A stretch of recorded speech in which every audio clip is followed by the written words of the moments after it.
Paul Pasolka, Ivy Masters Learning Center and ivymasters.com. And today we're going to look at Test 7, Section 4, Number 2, which reads, which of the following expressions is equivalent to the one above?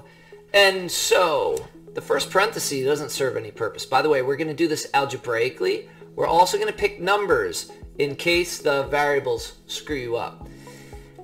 The second parenthesis does serve a purpose because what it's saying is you've got to subtract the whole second binomial, which what that means since you're subtracting it is you change sign and change sign. So in other words, it becomes plus 3x squared and it becomes minus 5. And now your job is to combine like terms. So you could see these two. X squared plus 3x squared is going to give you 4x squared. And then you combine these two and it's minus 8. 4x squared minus 8a is your answer. Now, let's say you don't get that, or you just have trouble, you see the variables that freaks you out. What you could do is you could pick a number. Whenever there's variables in the answer choices, you could take this approach.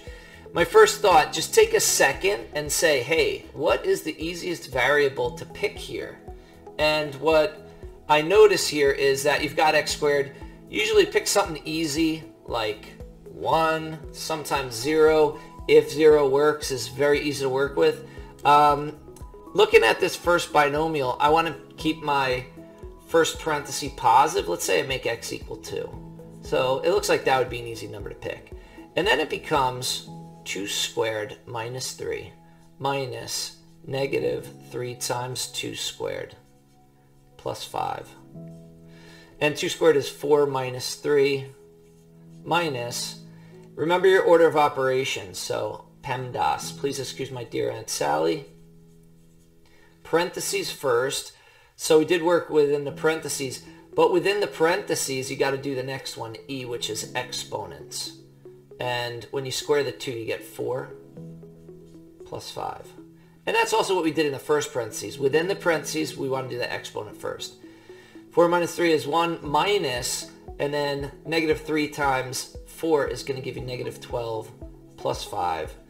And then we've got 1 minus, and negative 12 plus 5 will give you negative 7. And then 1 minus negative 7 is 1 plus 7. When you subtract the negative, you add a positive, and then you get 8 as your answer. And now what I got to do is, what do I put in my answer choices in place of x? Remember, you picked 2 for x. So in place of x, you put 2. And you're going to eliminate anything that does not give you 8, which is the same answer that you got before.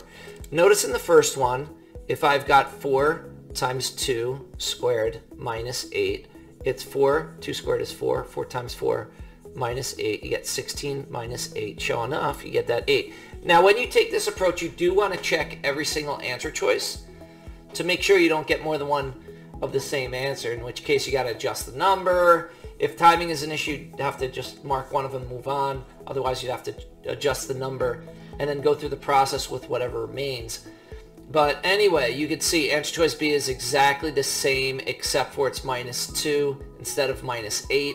So for that one, you'd wind up with 16 minus 2, 14, so that's wrong. And you'd work through all the other answer choices.